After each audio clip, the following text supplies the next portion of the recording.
handler om raske menn. Og så har jeg fått oss alle til å le i programmer som I kveld med Ylvis og Praktisk Info. Nå er han endelig ute med sitt eget TV-program. Kalle Hellevang Larsen!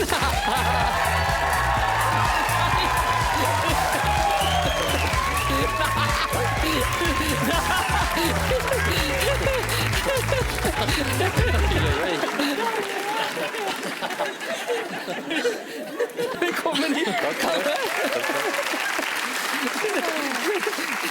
Velkommen Line og Emilie, men vi må bare starte med det obvious. Kalle, hva skjer? Det et rop om hjelp.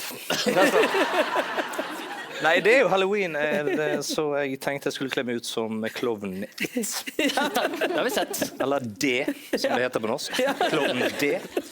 Du ekte skummel. Jeg ikke glad I den filmen. Jeg kjenner at jeg vil ikke sitte her ved siden av deg. Jeg kjenner at jeg gjør litt sånn her. Du skal finne sånn hele sendingen, Tenkte det. Jeg er veldig skuffet over deres bekledning, for det ingen som Altså, jeg kunne godt ha kledd meg ut, men det var ingen som sa ifra. Nei, ingen som sa ifra til meg heller, men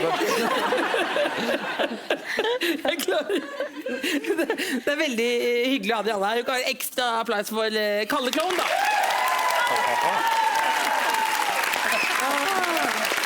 Jeg klapper for meg selv.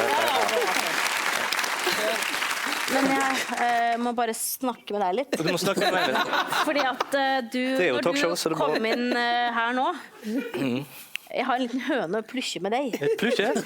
Ja, fordi at du Går han negativt ut for meg I den historien? den gjør faktisk det, Kalle. Ja, gjør det. For når du kom ut her nå, så tenkte jeg, der han igjen. Fordi så står jeg og planter flasker nede på Meny, Senter heter det før, og har det ganske dårlig I livet mitt da. Det liksom, det ikke topp. Og så panter jeg flasker, og så hører jeg og så står du der og skremmer meg med kamera. Altså, jeg ble så jævlig redd.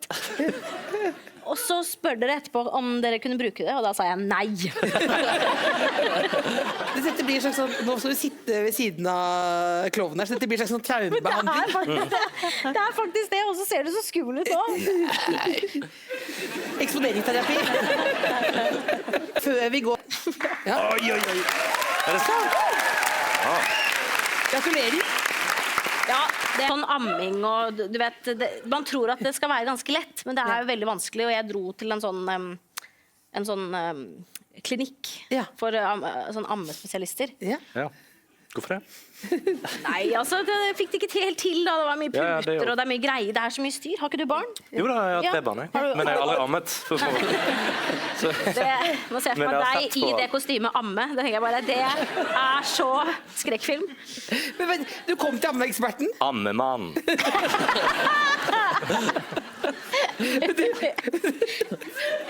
Du kom til ammeeksperten? Dansk, ja. Ja, det vikar dansk. Spesialisten damekroppen, så jeg satt på en måte uten noen ting på. 2 doruller! Du roaster bukkene. Ja, hun roaster bukkene mine. Det var dorull med dopapir. Jeg håper det. Hos gynekologen at hun... Litt hyggelig av deg, Line. Nå har du vært borte, ikke så lett. Du I live? Kan du svare meg? Live! Jeg lever.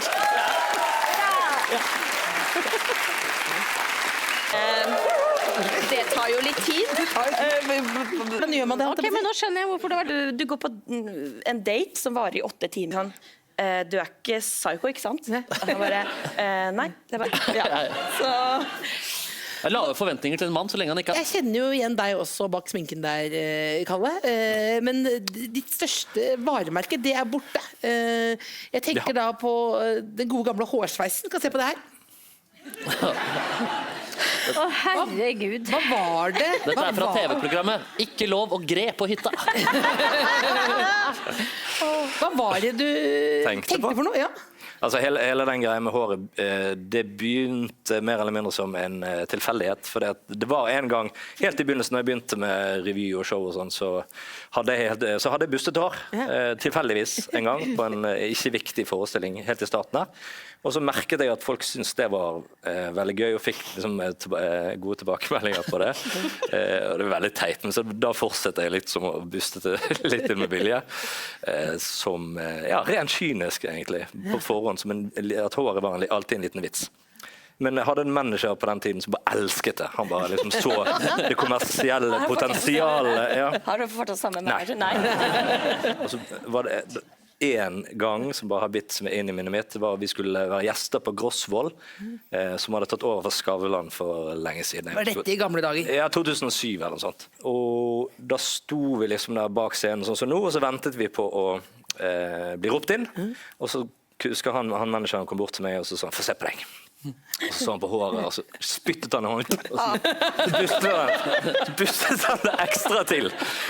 Og det var liksom det jeg hadde, det synet av han voksne, eldre mannen som spytter i hånden. Liksom, det var det jeg hadde i hodet når jeg gikk inn på scenen. Og hvis man ser på det klippet der, så er jo det helt sånn overdrevet buster som jeg sitter med da gjennom hele sendingen, egentlig. Så etter det har du begynt å gå for en mer sånn formell stil når du gjester talkshow? Ja. I hvert fall mer passende stil. Det er Halloween.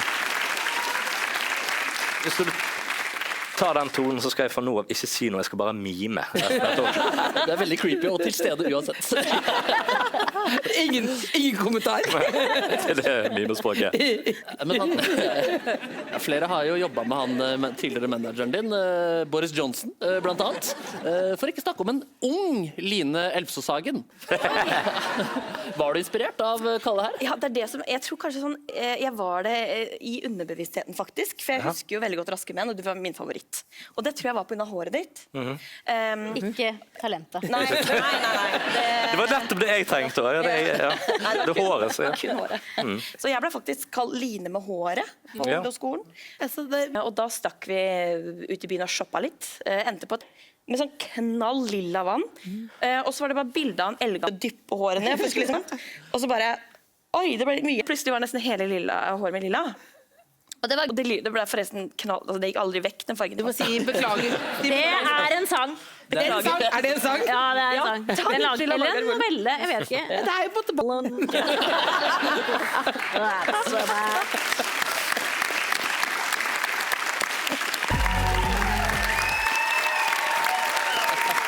Folk liker å se egne bilder. Du koste deg med et Nordium.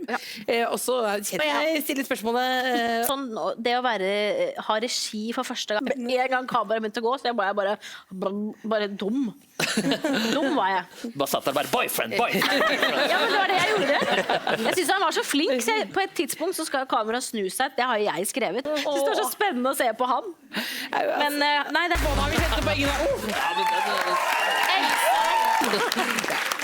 Glem på det. Det er det hyggeligste noen har gjort meg noen gang. Samme sted. Ja, så det er jo en humor.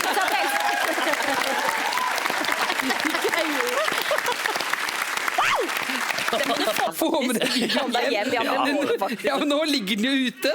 Men altså, vi skal tilbake til deg. Sur anmelder. Ja, men nå... Da var det kritikk, liksom? Ja, han var så sur. Åja, men her kommer ikke kritikk. Her kommer... Nå har jeg gått over til... Skitten kjærlig. Ikke at jeg lager sånne låter. Så jeg tenkte bare, hvor er det på en måte syner og treninger altså ikke mine treninger, altså, men det er så mye å velge fra. Ja. Og det er faktisk interessant, det også. Ja. Jeg liker det veldig godt å la merke til at du har gjort det på den siste låta di, og tenker at det er mye komplikasjoner i familier, og at Men altså, vi skal til noe helt annet. Ikke helt annet, men vi skal til noe annet, Kalle. Du har stått på masser av scener over hele landet, Kalle, i mange år. Blir du noen gang nervøs? Nervevrak er helt Mener du det? Jeg er kjempenervøs type, som bare har lært meg å ikke se ut som jeg er det, egentlig. Men hvordan kjennes det ut inni deg da? Nei, det er jo de klassiske gummibein, og brekker meg veldig mye. Gjør det? Jeg brekker meg veldig mye. Har du vurdert å gjøre noe annet? Når du gjør det slitsomt ut? Ja, at jeg heller bare skal tisse meg ut i stedet. Nei, altså Nei. Nei. Ja, du mener annen jobb? Ja, det høres veldig slitsomt ut å brekke seg hele tiden. Ja, det er Jeg det. tenker på at, Ja, det- kanskje få litt sånn energi og et eller annet ut av det, jeg vet ikke. Nei, men det er jo en veldig naturlig reaksjon å brekke seg. Men altså, det er jo ikke det hver gang. Men for en premiere og sånn, så står jeg alltid rett før og Ja. Men hva sier du til deg selv at du skal gå over, da? Nei, det er jo ingenting som hjelper. Altså, men det som hjelper, er bare å komme i gang, egentlig. Og så får man inn den første latteren, så er det egentlig helt vekke. Da er det borte. Ja. Men er du redd Så det for- går er fra du redd? 'hvorfor gidder jeg gjøre dette' til 'jeg elsker det jeg gjør'. Det kan vi klappe for. Faktisk. Altså, har i kroppene våre, i dyra våre, egentlig i planeten våre. Rett og slett fordi vi prøver å finne ut av hva er det er. Og det her starta jo egentlig med at i 2017 så kom det en forsker. Blir vi besøkt? Er vi der, liksom? Jeg tenkte bare Men ikke sant, han kom inn.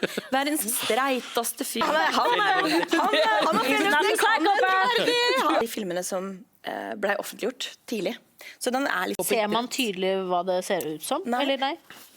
Man gjør ikke det. Ja, man gjør jo alle man, 3 grønne menn som bare hei, hei! Ja. Jeg vet jo at det finnes eller damer, som de også kaller damer. Nei, vet du hva? Jo. Gå ut! Gå hjem! Jeg er glad du kom. Jeg bare tuller! Nei, bare tuller. Jo, men det var sjølpålagt karantene. Det er jo også noe. Men du skulle fortelle om du hadde den Har laget. Og så har hun en Finnes det mennesker? menneskebøtten Og så har hun også har menneskebøtten på seg. Elene eller Elfsåshagen, kanskje. Eller noe. Eliene, dette blir mange lag. Så jeg kan det. Og så tenker jeg sånn, fy faen så spennende å bare dra hjem til folk og se åssen alle Journalist fordi faren din bare Kanskje du skal gå ut og snakke litt med Stein? Jeg tror og de der Hvor jeg sa sånn alle var sånn, hva skal du gjøre? Og så bare, faen, jeg må Destiny's Child. Og så sto jeg hjemme og bare Not so high! I mange timer. Alene. Det er noe greier, det, da. Det er noe greier, ja. Når var det Kalle Klovn skjønte at du skulle bli gjøgler? Ja, altså, det begynte ganske tilfeldig, egentlig. Hjemme i min familie så er det sånn at julenissen kommer den andre juledag. Istedenfor på julaften. Jeg vet ikke helt. Det var kanskje fordi at vi er en kjempestor familie og masse barn at det bare ble for mye styr. Og så sa de til oss at julenissen har ikke tid til oss. På julaften. Og det syns vi er greit, men vi syns jo det bare var kult, for det betydde jo bare en ekstra julegave. For da fikk dere mer andre juledag? Ja. Når Da nissen kom kom? julenissen med en gave. Men vi fikk ikke den gaven gratis. Det var også en regel at da måtte vi fremføre noe for julenissen. Oi! Og det var jo bare skummelt at julenissen kom i det hele tatt. Ikke sant? Så Gud. man gruer seg, og så skulle man også Ja, det er ganske ondskapsfullt. Ja, det er veldig skummelt. Det er veldig sånn, Nå må du øve, Carl Fredrik, for nå skal du det er 2 dager til. Ja. Jeg har hatt så prestasjonsangst for nissen. Det var vel første gangen jeg skulle opptre for nissen. Og så skulle jeg synge en sang, hadde jeg fant ut. Og jeg husker ikke hva den sangen heter. Kanskje du kan hjelpe meg med? Så tar vi våre hender og setter oss i ring. Er det noen som vet hvilken sang det er? Men så skulle jeg synge den da. Og hadde øvd, og så kom julenissen, og så var det min tur. Og da husker jeg det var et øyeblikk der hvor jeg står sånn, så ser hele familien på meg. Og jeg bare merker at jeg begynner å bli dårlig, rett og slett. Kjempedårlig. Så jeg kommer liksom bare 2 ord ute i setningen før jeg besvimer. Veldig kort, bare litt sånn litt ubevisst, men nok til å falle, og så opp igjen, og liksom og så ser på hele familien, og de ler. Alle trodde jo bare jeg tullet, sant? Og det var bare liksom en ekstrem god følelse. Og liksom, jeg likte bedre den følelsen enn det å besvime. Du besvimer foran familien, familien ler, og du tenker her er det noe. Her er det potensialet.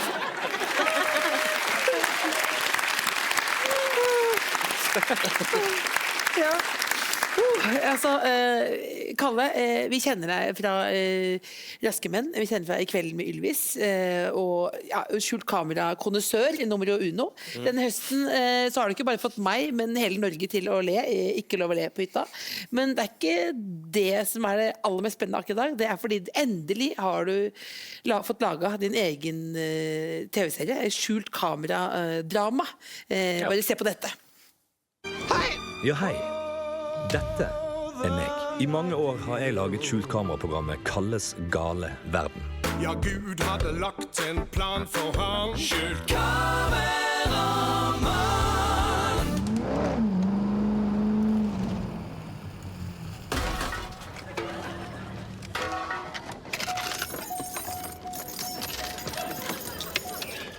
Hei.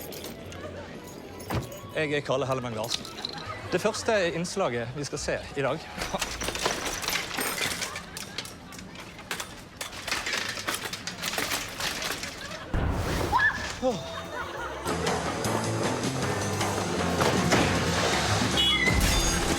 Hei, Ståle Solbakken! 1-0. Fullt fortjent. Nei, dette helt ikke dumt.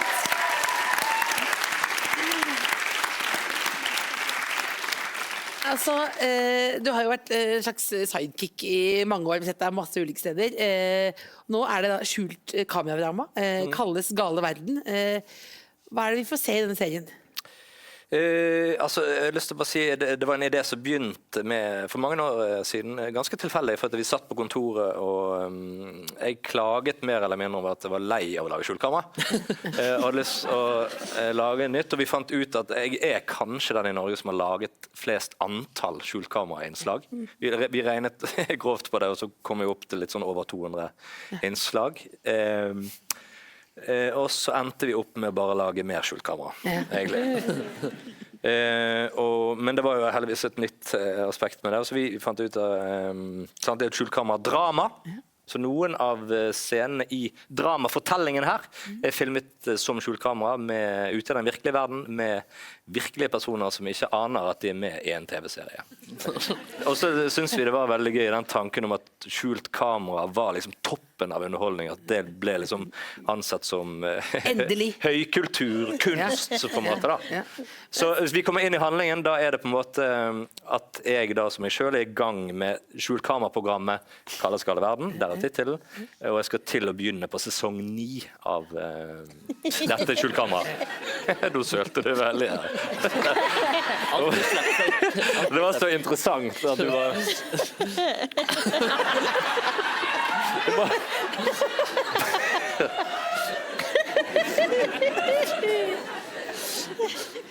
det kan jo være ganske ubehagelig å gjøre. Du må stå I situasjonen. Blir du noen gang sånn flau og tenker, vet du hva, dette går ikke lenger? Da spilte du veldig bra. Ja, det var helt fantastisk følelse, det var veldig bra. Jo, for å svare på spørsmålet absolutt hele tiden. Og det har kanskje blitt verre med årene. Blir det verre? Ja, på samme måte som nervøsiteten min har også blitt mye verre. Så jeg vet ikke om det en del av det å bli eldre, at man føler mer på ting. Jeg tror vi alle utstyrt med en skjult kameramuskel, og min har bare blitt veldig tynnslitt, og det en engangsmuskel. Det går ikke an å trene den opp igjen, så den bare visner ut. Så den begynt å bli veldig tynnslitt for min del. Jeg føler jeg bare en byrde for samfunnet når jeg lager skjult kamera. At jeg bare forsinker folks viktige oppgaver her I livet. Sånn som når jeg sto og pantet flasker og skulle kjøpe pølser til ungdomsklubben, og fikk et panikkangstanfall på grunn av deg. Ja, nettopp. Bare se på en av de der ene, for jeg tenker, vi skjønner det kanskje, for det vel en karakter som heter, det Roger Tallaksen? Ja, det stemmer. Det var han, ja. Det som gjør det ekstra gøy. Roger Tallaksen! Så jeg på en måte en sånn klassisk sånn avbryter da, ute I den virkelige verden, og litt sånn som NRK hadde på 90-tallet med vaktmesteren og Møssa, ja. Det var vanskelig kanskje å se for seg, vi bare ser på Roger Tallaksen.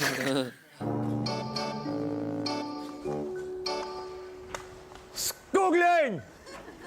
God dag, Finn Roger Tallaksen junior her, servicemann og med ansvar for maskinell av- og påspilling her, du. God dag, Skoglund. Hyggelig å møte deg. God dag, god dag. God dag, god dag. Oi, sann. Ja, nei, den kan du bare beholde. Du trenger kanskje en hjelpende hånd en gang iblant. Sånn, Skoglund. Og så spyler du cirka 7 ganger. Den gikk ikke den. Da får jeg ringe på hovedkontoret. Sånn, ja. Ja, men flott, kjempegreier.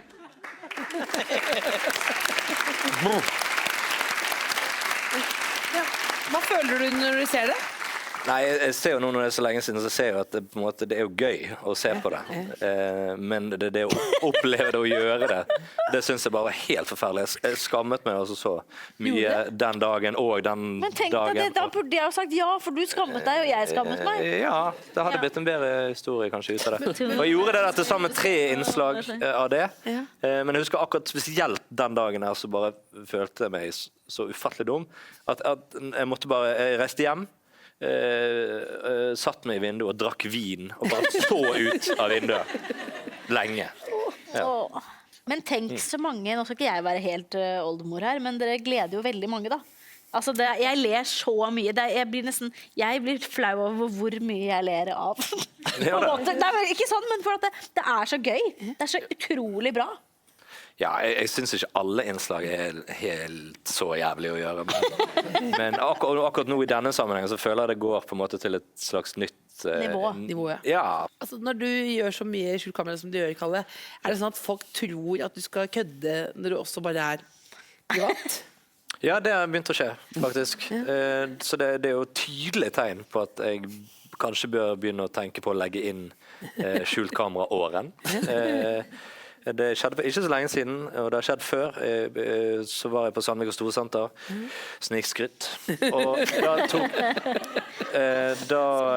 tok jeg heisen. Og når jeg kom inn i den heisen, så det er jo ikke mange etasjer her, men når jeg kom inn i den heisen, så var alle knappene bare trykket på. Så det var jo et barn, håper jeg, som da trykket på alle knappene der. Og jeg var i neste øverste, og så gikk jeg inn i der, så kom det på en fyr i etasjen under. Så det var bare oss 2 i heisen. Så ser han det der, greiene der, og så da begynner han sånn. Det er ikke noe sånn prank nå, er det? Så han, ja, veldig bekymret når han så meg. Så hadde det også skjedd på matbutikken, der jeg husker jeg hadde kjøpt noen øl, som man gjør av til, og så var det en øl som knuste, for det når jeg brukte selvbetjent. Og da skvatt han bak meg så mye av det, at han trodde at når jeg knuste en øl og at han skvatt, da måtte det være skjult kamera. Kommer jeg på TV nå? Sånn. Kalle, det som er bra, at du kan skli sånn som man gjør på vinteren, og så faller man sånn gengt på vondt og foran alle, så kan du bare si og du kan faktisk si du kan bruke det hele tiden. Ja, det blir aldri flaut. Det blir aldri flaut. Kalle, du sitter her nå utkledd som klovn fra It, og er jo en forunderlig, fantastisk skrue, men klarer du liksom noen gang å være seriøs? Det er jo de spørsmålene selvfølgelig klarer jeg å være seriøs. Jeg har jo familie og barn og jobb, og det har jo aldri gått uten å være seriøs. Men jeg er fan av den uforutsigbarheten og egentlig hele pakka da, til Kalle, så jeg måtte spørre når Kalle skulle komme i dag. Jeg kunne tenkt deg å være med på et litt tullete musikknummer. Bare det ikke blir for tullete? Jeg vet ikke, Kalle, om du vil være med på et litt tullete musikknummer? Nei, jeg synes egentlig det er fint å bare kunne vise seg fra flere sider, ikke at det alltid skal være fra den tullete siden, så jeg vet ikke. Ok da. Hei! Tullete musikknummer hvor alt rart kan skje. Og tullete musikknummer hvor buksa faller ned. Å nei! Tullete musikknummer, hvordan skal det gå? Hei, Markus, vet De hvor mine briller er? Kalle, du har dem på. Nei, ikke disse brillene her. Hvilke briller da? Jeg tenker på de brillene her. Men de har jeg ikke sett. Ok. Tullete musikknummer, det sånn regla går. Vet du hvilken dag det er? Nei, men det visste jeg I går. Ha! Jeg en tøysepirat. Nå faller jeg over bord. Jeg står alltid helt parat til å tulle med en bakt som stor.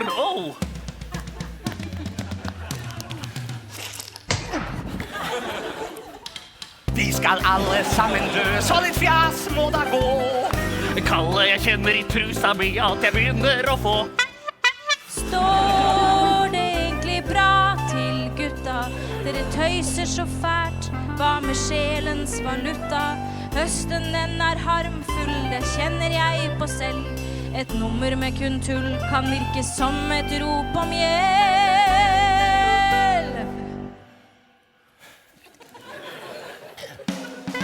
Tullete musikknummer, vi tuller vekk av år. Tullete musikknummer, vi fortrenger våre sår. Jeg kledde fryktelig ned til, og doktoren min sa fort: ja, med underbuksa er du snill. Han sa det, så må jeg måtte si: doktor, jeg snakker jo om min fot. Tullete musikknummer, det er sånn livet vårt går. Tullete musikknummer. Jeg er 45 år.